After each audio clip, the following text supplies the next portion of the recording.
नमस्कार, आप देख रहे हैं स्टार भारत न्यूज और मैं आपके साथ सुनील चतुर्वेदी। चलते हैं देश दुनिया की बड़ी खबरों की ओर। प्रयागराज में लोक सेवा आयोग कार्यालय यानी कि यूपीपीएससी के सामने 20,000 छात्रों का प्रदर्शन चौथे दिन गुरुवार को भी जारी है। छात्रों का आरोप है कि गुरुवार सुबह पुलिस सिविल ड्रेस में पहुंची। सुबह छात्रों की संख्या कम होने के चलते पुलिस वाले अभ्यर्थियों को वहां से हटा रहे हैं। वहीं आशुतोष नाम के अभ्यर्थी को पुलिस उठाकर ले जाने का प्रयास कर रहे थे, लेकिन उसके साथ ही उसे पकड़े रखे। इसको लेकर पुलिस और छात्रों के बीच जमकर झड़प हुई। छात्रों ने कहा, एक पुलिस वाले ने हम लोगों को गाली दी। दिन रात धरना प्रदर्शन, विरोध, नारेबाजी, कैंडल मार्च, पैदल मार्च, थाली पीटने, ड्रम बजाने, नारेबाजी करने के बाद छात्र छात्राओं का गुस्सा कम नहीं हुआ है। आपको बता दें, पीसीएस प्री की परीक्षा 7 और 8 दिसंबर को कराई जाएगी। इसके पूरे यूपी में 41 परीक्षा केंद्र बनाए गए हैं। परीक्षा 2 शिफ्ट में कराई जाएगी। पहली शिफ्ट सुबह 9:30 बजे से 11:30 बजे तक होगी, जबकि दूसरी पाली की परीक्षा 2:30 बजे से शाम 4:30 बजे तक होगी। यूपी लोक सेवा आयोग ने 5 नवंबर की शाम यूपी पीसीएस और आरओ परीक्षा की तारीखों की घोषणा कर दी थी। 220 पदों पर भर्ती होनी है। पीसीएस प्री परीक्षा 7 और 8 दिसंबर को 2 शिफ्ट में होगी। आरओ की प्री परीक्षा 3 शिफ्ट में होगी। 2 शिफ्ट 22 दिसंबर को और 1 शिफ्ट 23 दिसंबर को होगी। पीसीएस की परीक्षा के लिए 5,76,154 अभ्यर्थियों ने फॉर्म भरा है। वहीं आरओ के लिए 10,76,004 अभ्यर्थियों ने फॉर्म भरा है। वहीं आरओ यानी कि समीक्षा अधिकारी और सहायक समीक्षा अधिकारी पद के लिए होने वाली परीक्षा 2 दिनों में होगी। 22 दिसंबर और 23 दिसंबर को 2 शिफ्ट में एग्जाम होंगे। पहली शिफ्ट सुबह 9 बजे से दोपहर 12 बजे होगी। दूसरी शिफ्ट दोपहर 2:30 बजे से शाम 5:30 तक होगी।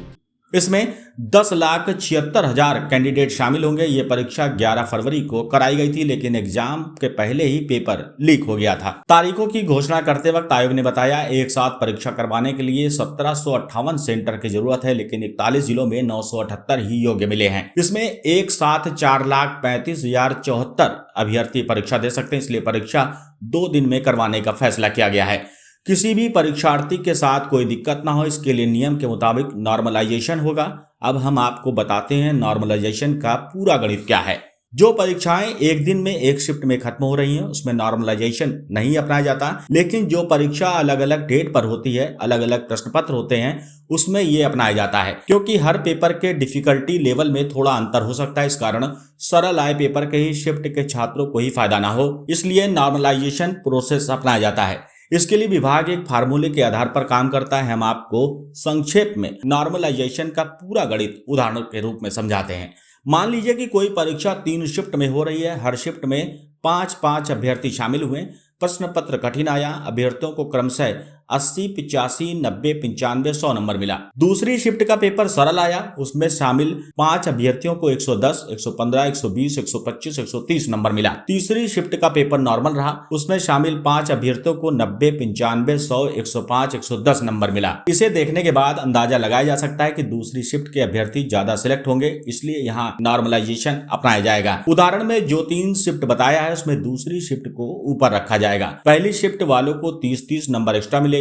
तीसरी शिफ्ट वालों को 20-20 नंबर एक्स्ट्रा मिलेगा। इस तरह से इस परीक्षा का औसत 120 नंबर होगा। ये समझाने के लिए एक उदाहरण मात्र है। अलग अलग परीक्षाओं में अलग अलग मानक तय किए जाते हैं। जैसे इस साल के शुरुआत में नेशनल टेस्टिंग एजेंसी यानी कि एनटीए ने जेईई मेन के रिजल्ट में किया था। पहली बार 56 अभ्यर्थियों को 100% नंबर दिया गया था। ये स्कोर अलग अलग दिन अलग अलग शिफ्ट में हुई परीक्षा और उस शिफ्ट में शामिल स्टूडेंट्स की परफॉर्मेंस के आधार पर होती है। अब इस पूरे मामले में राजनीति भी तेज हो गई है। आपको बता दें, समाजवादी पार्टी के प्रमुख अखिलेश यादव ने छात्रों की मांगों को जायज बताया। कहा, प्रयागराज में जो युवा नौकरी मांगने आए हैं, उन पर ये लाठी चलवा रहे हैं। वे अपनी पढ़ाई के लिए आंदोलन कर रहे हैं। सरकार उनके भविष्य के साथ खिलवाड़ कर रही है। इस बात की उन्हें चिंता भी नहीं। उन्होंने एक्स पर लिखा कि अहंकार से भरी भाजपा युवक युवतियों से हारेगी। जो नौजवान नौकरी मांगने आए, पढ़े लिखे, उन पे लाठी चलवा रहे हैं। वो मेज छोड़ करके अपनी पढ़ाई की आंदोलन कर रहे हैं। सरकार को इस बात की भी चिंता नहीं है कि उनके भविष्य के साथ सरकार खिलवाड़ करी। उनकी मांगे जायज हैं। जो अभ्यर्थी यूपी पीसीएस के आंदोलन कर रहे हैं, आयोग को और सरकार को उनकी मांग माननी चाहिए। ये आयोग जो है वो अयोग्य आयोग बन करके खड़ा हो गया है।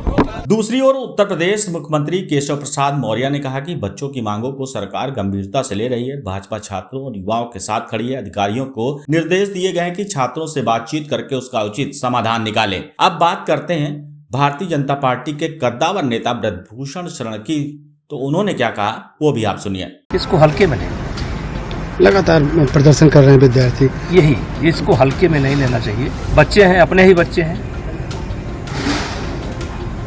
इसको गंभीरता पूर्वक लेना चाहिए। मेरा एक आग्रह है सरकार से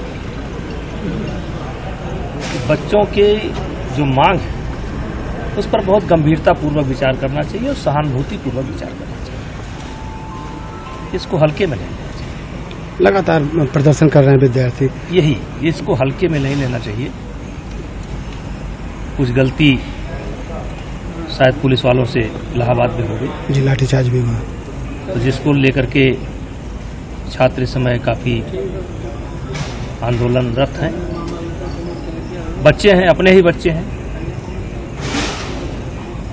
इसको गंभीरता पूर्वक लेना। वहीं समाजवादी पार्टी के नेता आईपी सिंह ने एक वीडियो एक्स पर पोस्ट करते हुए लिखा कि प्रयागराज में चल रहे छात्र आंदोलन को कुचलने के लिए आज योगी की खूनी आत्मनिर्भर पुलिस बेरोजगारों को धरना स्थल से पकड़कर जेल भेज रही है। धरना स्थल के आसपास बैरिकेड लगा दिए गए हैं। जबरिया छात्र आंदोलन को कुचलने का षड्यंत्र रचा गया है। यूपी नहीं, देश का युवा और छात्र रोजगार के सड़कों पर उतरकर आंदोलन करेगा। इससे पहले कोचिंग का पोस्टर फाड़ने के मामले में पुलिस ने 11 छात्रों को हिरासत में लिया। बाद में शांति भंग की धारा में चालान कर दिया। छात्राओं ने कहा, राजतंत्र नहीं लोकतंत्र है, तानाशाही नहीं चलेगी। पुलिस हमारे घर पहुंचकर दबाव बना रही है कि हम लोग प्रदर्शन से लौट जाएं, लेकिन हम हक मिलने तक नहीं हटेंगे। लगातार नारे लगा रहे विपक्षी नहीं, हम छात्र हैं।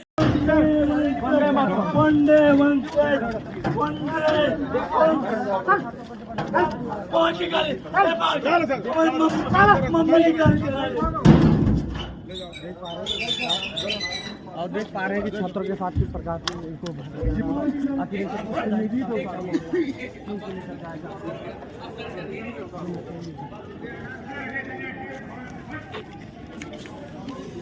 वहीं मंगलवार रात आयोग के अध्यक्ष संजय श्रीनेत की शव यात्रा निकालने के बाद सांकेतिक क्रियाकर्म किया गया। वहीं पुलिस ने कथित छात्र नेता राघवेंद्र यादव और अभिषेक शुक्ला को गिरफ्तार कर बुधवार को जेल भेज दिया। राघवेंद्र और अभिषेक के खिलाफ मंगलवार को सिविल लाइंस थाने में पुलिस ने रिपोर्ट दर्ज की थी। आरोप है कि इन दोनों के नेतृत्व में छात्रों ने होर्डिंग में तोड़फोड़ की।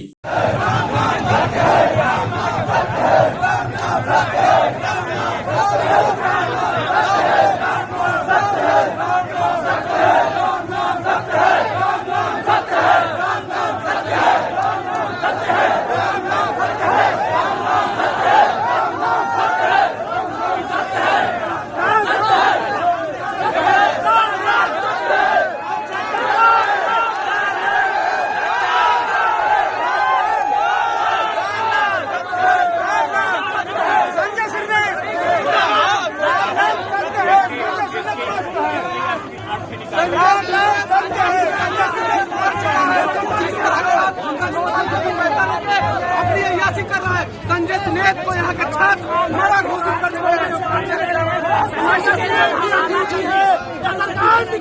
वहीं एक वीडियो सोशल मीडिया पर और वायरल हो रहा है, जिसमें बताया जा रहा है कि प्रयागराज में छात्रों का आंदोलन शुरू होते ही यूपीपीएससी के ऑफिस के पीछे से कूदकर शीर्ष अधिकारी भाग रहे हैं। ये वीडियो उनका है।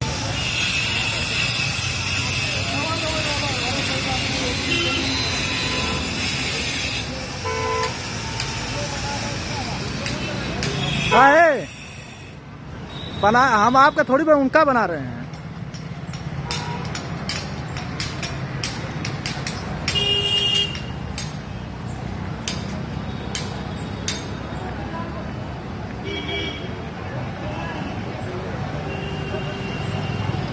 हालांकि कुछ भी हो, लेकिन इस पूरे मामले में सरकार क्या करती है ये तो आने वाला समय ही बताएगा।